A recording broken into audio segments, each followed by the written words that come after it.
points to the existence of that kind of sensationalism, that kind of common denominator, appeal to the lowest common denominator approach. So how to overcome that? I think there's a challenge. Of course, journalists are individuals. Sometimes there's not much you can do, but I think there's still agency. Even though the commercial logic, the media system in India is much more open, much freer. The Chinese system is much closed, but also with the development of the internet, with the development of a commercial sector, we think the Chinese state-controlled media system, there's that tendency there as well, and I think journalists, individually, also I think have a tremendous sense of responsibility, and of course scholars too. I think we have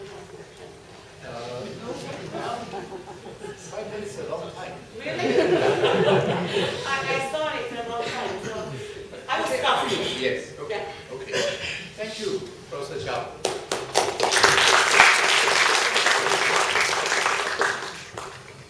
You see, I was one of those who went through the university looking at things through the British eyes, because we had lecturers from Britain. We were very much Britain-oriented.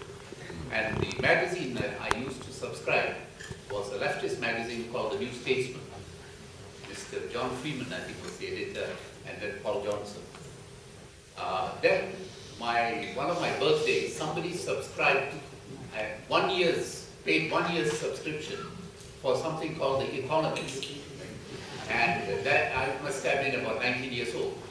And since then, till today, I've always read The Economist. I've stopped subscribing for New Statesman. I'm sorry about that, but so we have now a representative from The Economist, Mr. Simon Long, and he gave his view of this subject, the role of media and business in India-China relations. Mr. Simon Long, you can use this. Thank you very much, Ambassador, both for your kind introduction and for continuing to subscribe. Please keep it up. Don't switch to the cheaper digital iPad version. I've got a chance to stay and work if you keep on with tradition.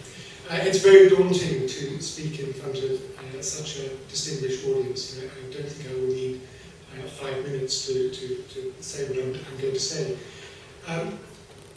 I am the eyes of the Western media through which India and China look at each other.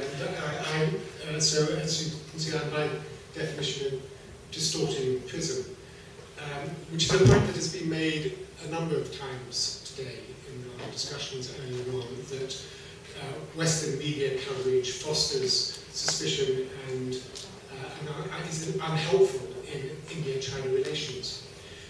And I suppose it would add fuel to that argument when I say that I completely agree with Professor Zhao about that the India-China relationship is probably the defining one of the 21st century.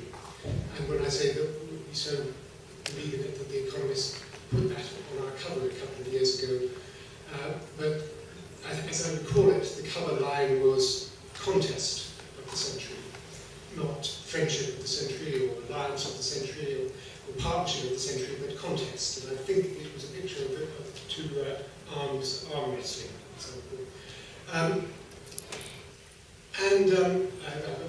For the sake of full disclosure, I have to say I actually wrote that cover leader, so I suppose I had better justify myself.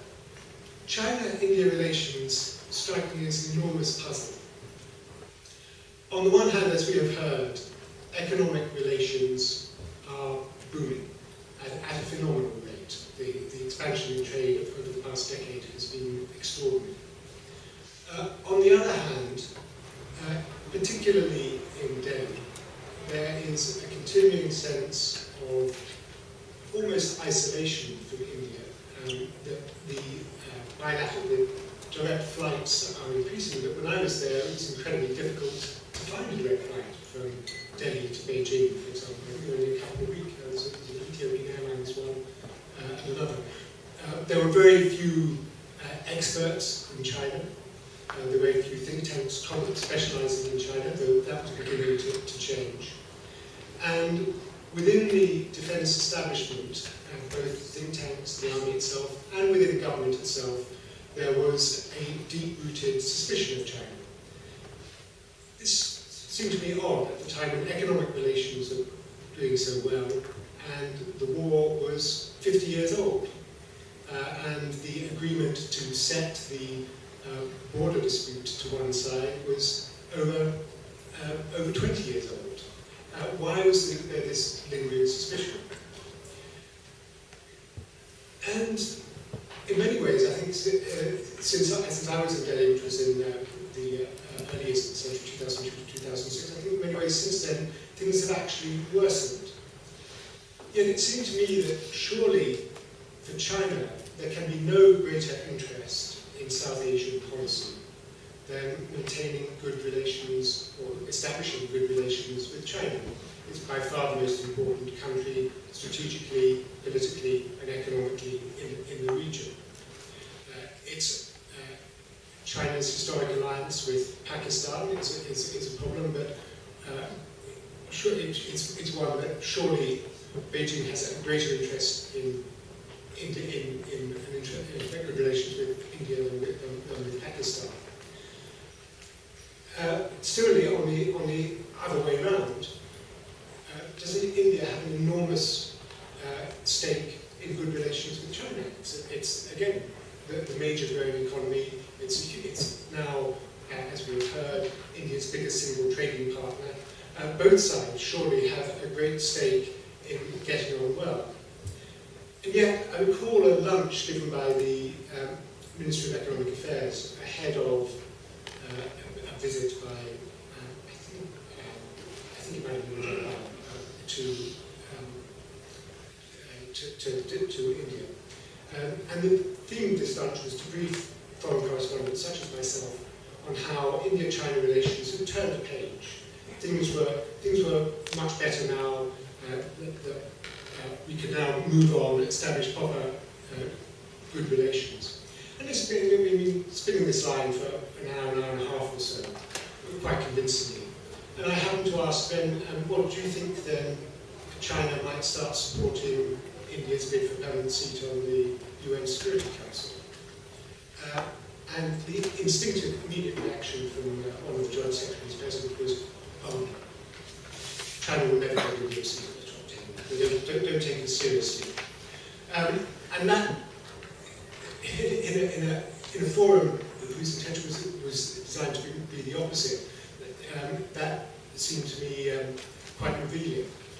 And from China's point of view, it would surely be concerning that around its region, from South Korea, whose biggest single trading partner is China, to Japan, whose biggest single trading partner is China, all the way around to India, you have this historically, to me, it's an unprecedented situation where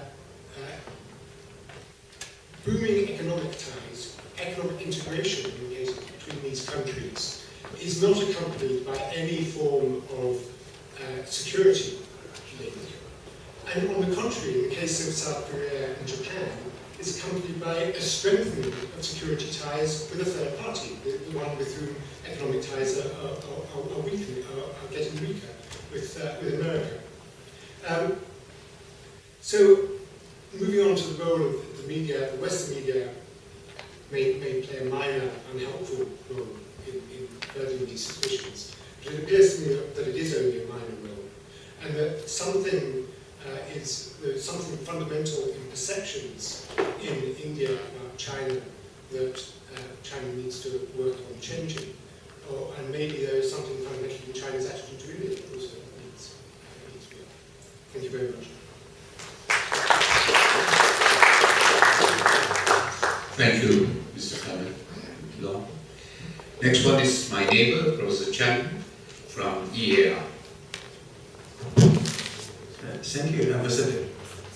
First of all, I would like to take this opportunity to congratulate Dr. Amita Pali, a good friend of mine, a moderate man, for this wonderful book. And I think he had enough courage and to write a book on China-India. I tried it many years ago in the early 1950 when I was a student at Princeton. Because one of my supervisors is an Indian scholar, Arthur Coley. So I told him, I tried to write a thesis, a PhD thesis, comparing China and India. But eventually I gave up. I found that those two countries are too big for me to handle. So, but eventually, I admire Amitabh very much to produce such a wonderful book about China and India. Because I think due to globalization in the past decades, and lots of new terms have been created, like China, Chindia, or Chinamerica. Well, a lot of terms. But many people say, well, all those terms are very idealistic, But somehow I believe, that this kind of term, I think it has caught the training, general training, whether America, China, America, or China, India. And economic interdependence matters. Of course, economic dependence did not prevent war, for example, before the World War I in Europe. But today, economic globalization and the economic interdependency does matter, and because dependency creates a lot of stakeholders in both sides of, for example, the Pacific Oceans, or the two sides of the Himalaya. So every time when I go to China, Guangzhou, Shanghai, Beijing, I saw more and more Indian businessmen in China. And they fly between Shanghai and the New Delhi over the fall. So I think it's a good side. Also, the education side, a lot of people know, because sometimes the government is not so trustful. People-to-people's interaction is more important than G2G. This is a good side. Somehow I would say, and China and India, of course, because the two growing powers, so far, and of course the lack of mutual trust is kind of obvious. But they are, also there's no institutional mechanism for those two powers to interact, into play, to build mutual confidence and trust. But somehow I think some sort of institutions are coming. For example, the China side, is thinking about, or China, Russia at least, this Shanghai cooperation organizations. When this organization can bring both India and Pakistan, as regular members. So the China side also, is quite eager to establish regular summit or high-level talks with India, because this bilateral relation is so important. But of course, if we look at the media, because this is what it is about the media, and if we look at the media only, then people will feel, wow, and lots bad things between China and India. But as the media sometimes is very problematic, even in China, like Professor Zhao Yunzi mentioned, and the Chinese media still is a controlled way. But under this tightly controlled system, I think there's quite a high degree of liberalization. And I just came back from China. It's very interesting to find out, of course, for example, Guangdong, media in Guangdong, of course, you cannot criticize something, within provinces, but they are able to criticize what happened, in other part of China. Well, for central media, Beijing control media, well, of course, they can criticize it, every province first. Then also they can criticize other countries. So that I would say, in some sense, Chinese media are now very much commercial, interest-driven. So no one can control the media. Of course, some sensitive areas, I would say yes, and the propaganda department is still able to exert control. But this is very called selective control, really selective control. And for even the Chinese media system is very interesting actually. Well, India of course is the free media, everyone can say whatever they want to say, but so it's the same thing now in China happening, particularly in terms of foreign affairs, foreign relations.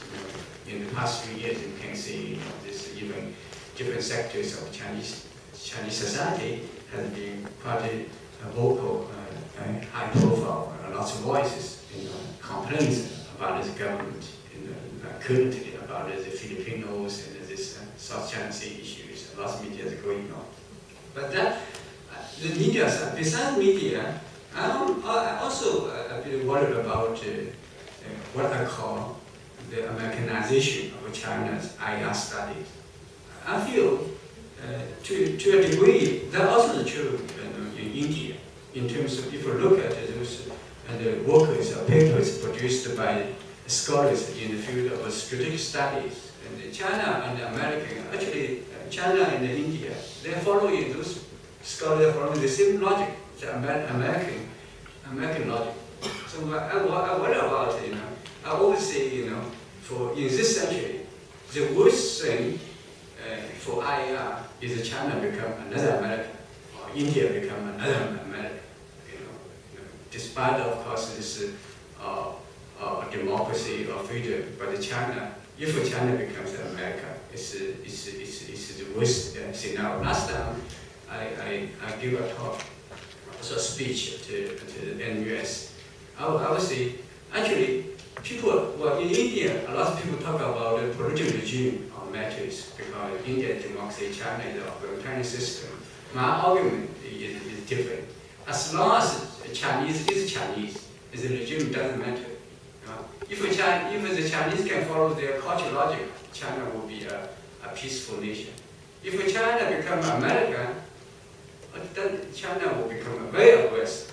Even China become a democracy, right? I think this China, India, two big civilizations. If educated sector, right, scholarly community can find something from their own civilizations, that will make this the world more peaceful. Don't learn too much from America. That's my conclusion.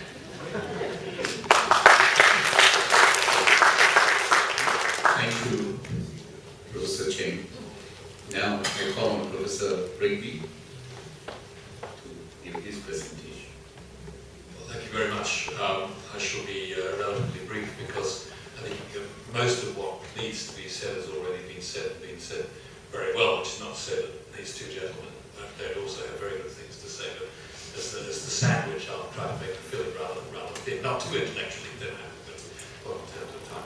Okay, we're supposed to be talking about media and business and roles in the China-Indian relationship. Of course, a relationship is more than a business. It's more than media, although they both do play an important role. Economics are obviously crucial. We wouldn't be thinking about China in the way in which we do were it not for the absolutely stunning progress, in some ways mysterious, as Professor Wang pointed out, but the stunning economic progress that China has made over the last 20 or 30 years. And similarly, so much of the attention now focused on India dates back to India's own beginnings of opening and reform and the very serious and impressive first steps that have been taken over the last decade and a half, at least. But having said that, just as man does not live by bread alone, so countries' relationships are not formed on economics alone. Education, culture, science and technology, people-to-people relationships, so on and so forth. And of course, crucially, and this has already been touched on by two of the previous speakers, there is the strategic and security aspect of the relationship. And it's just a fact that as the economy of China has grown, so has the awareness of the strategic and security implications of this become increasingly a factor in the way in which we think about things, the way in which we think about China. Only 10 or 15 years ago, diplomats from virtually every country I can think of would troop off to Beijing and say how happy they were at the prospect of a strong and powerful and wealthy China, but probably not thinking it was going to happen quite so soon. It was a little bit like St. Augustine, Lord, please make me chaste, but not just yet.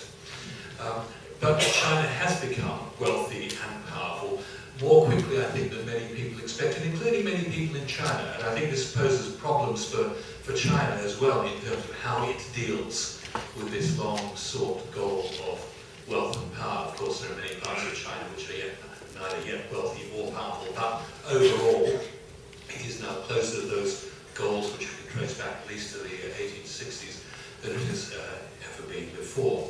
And so there is a sense of discomfort now, even in those countries, such as my own, which would be in a terrible mess were it not for China's economic success.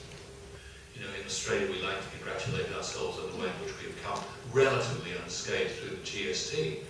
There is one reason for that, and that is China. Of course, we also say this, we made wise decisions and implemented important reforms in the financial system and so on, which were true, but without China, I'm absolutely certain that we would not be anything like this, as comfortable as we are, which is not to say that we don't have plenty of problems. But in recent years, see, in Australia we've had almost two separate discussions about China. We've had the continuing economic discussion, and we've had the strategic, the security discussion. And although there are some people in government and one or two of my academic colleagues who try honourably to try to bridge this gap, by and large, there are these two distinct discussions going on in the media and elsewhere. And whenever I go to Delhi and elsewhere in India, and I try to visit India as often as I can, I'm equally struck by the disconnect between what's happening in terms of the economic relationship and the way in which the relationship is discussed in strategic and indeed military terms. Now, Simon's already spoken a good deal about that, so I won't go any further. The question arises, well, what about business and what about media? What sort of a role are they playing if there is a disconnect to be bridged?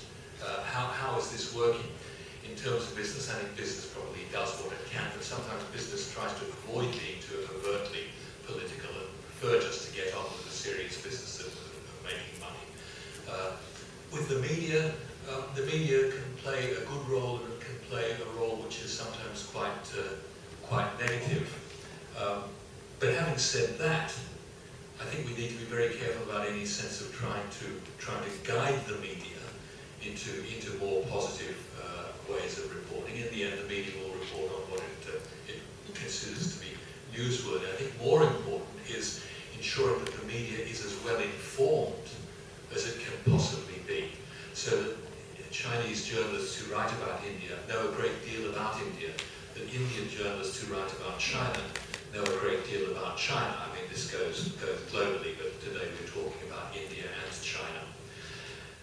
And in order to bring this about, they need to be educated. Now, you know, most of the journalists, particularly foreign correspondents, tend to be pretty well educated people anyway, but there's always a role for more education.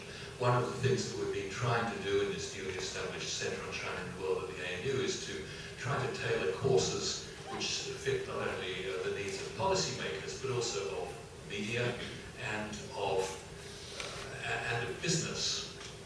You know, we had a rather rocky bilateral couple of years with China a few years back, 2008, 2009, and it struck some of us that there was a huge need for just a better informed debate and discussion. And I think this goes equally, if not more so in some ways, for India and for China. Now, while I would like to be able to say that we at the ANU would be perfectly prepared to play this role, I think actually this really needs to be done in China and it needs to be done in India. And a lot of effort, I think, needs to be put into the Indian side, into building more comprehensive think tanks and education institutions looking at China. China has got a long way to go too, although I think it's marginally ahead of India, but only marginally. But until that comes about, I don't think there's anywhere else in the world which can play this role better than Singapore.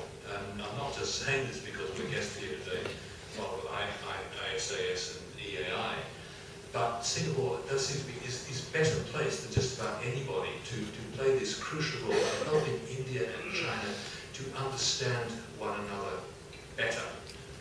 Now, there's much more to say, but I think I'll leave it there. Thank you. The next speaker will be Professor Shen-Ding Li from Fudan University. Thank you, Mr. Chair. Let me first congratulate my good friend Ali Tendo's latest book, Warm Congratulations. I have been made acquaintance with Ali Tendo for the last 2 years. I feel I'm so lucky to know you as a friend. Your scholarship and your personality make me to feel happy. I try to introduce your book to more Chinese readership and hopefully someday there will be a Chinese translation of it. Over years, there has been a phenomenal development of Chinese economy. Chinese GDP at official exchange rate was 48% of the US last year. And there's also a phenomenon of Indians' rapid rise. And even better, there is a phenomenon of the co-rise of China and Indian economy. That's very rare, and that's happened to our satisfaction. But meantime, China is only producing some 10% of the world GDP, actually 11%. And China and India putting together probably 12-13% of the world total GDP. Far less than the percentage of China and Indian population putting together. That's 36% of the world population. So still there is a big road to go to fill the gap. Two great civilizations, there's no reason to lag behind. That 36% of the world population produce 13% of the world wealth. There are many ways to fix this. I believe we will be able to fix. One, the possible solution is to build trust between China and many other countries, including US, India, Japan, Vietnam, Philippines, etc. Therefore, we would save our money for our poor people. To buy stuff from other countries to make our people happy and also to create a job for other countries. And also, no matter what they would do on China, we would forge their external environment with which they would be better able to save their money, defense money, for their own economy. Don't wait for others to create environment for us. We can create it for them. In 1994, when I first applied Indian visa in New York, I was denied. The reason was we don't issue visa to people from unfriendly country. So I asked the visa officer, could you repeat that China is an unfriendly country? She said yes. I thought I need to complain. Roger complained to the Indian ambassador to the US. And they should issue a letter of apology to me, because officially Indian government did not state at that time that China is an unfriendly country. But I think fundamentally we, Chinese, should ponder why this lady, as a government official, would deviate her country's policy. Absolutely, she was wrong. She committed a mistake. She could think this way. She should not speak that way, that morning. I would presume one of her family members probably lost his or her life in the 1962 border clash. And China would have its own national narrative that we deserve to do this. We are on the defensive side.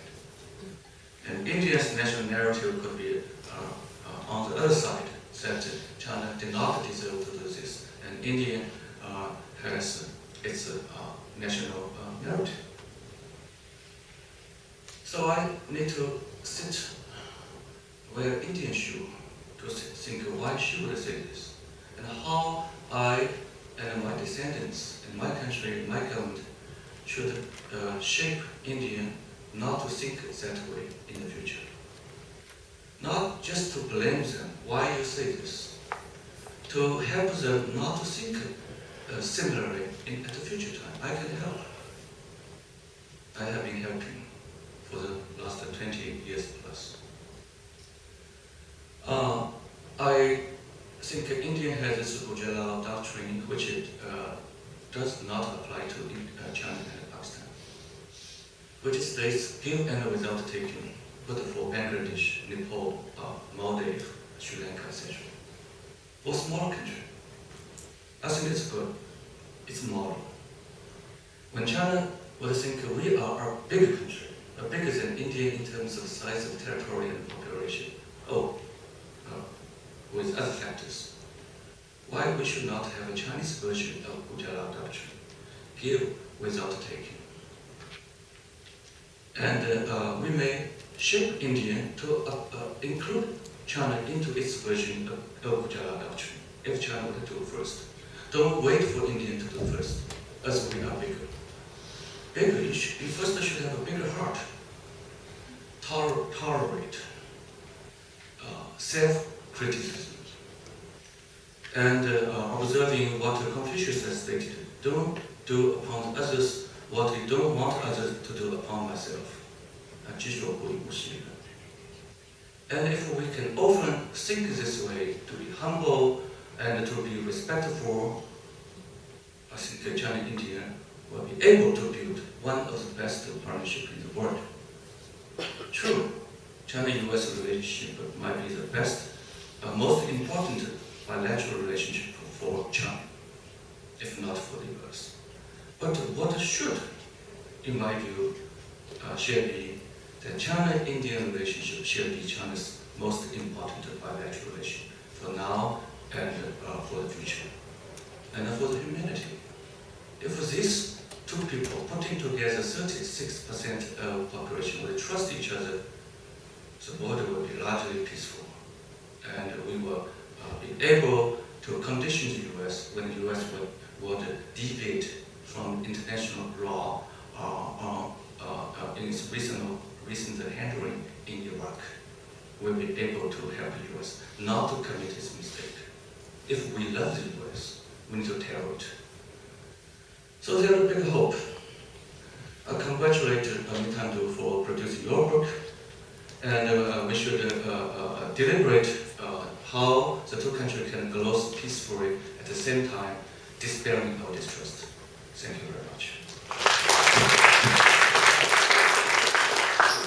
Thank you, Professor Shen. As always, I like to have Singapore to have the last word. So I have my friend Vikram Khanna as the last speaker. Thank you, Mr. Ambassador. Hello, everybody. Amit, first of all, congratulations. Any book that fills this vast information gap between two countries that are going to form a defining relationship in the 21st century is worth its weight in gold. And it's wonderful that you've done something like this and that we have a seminar like this. Let me speak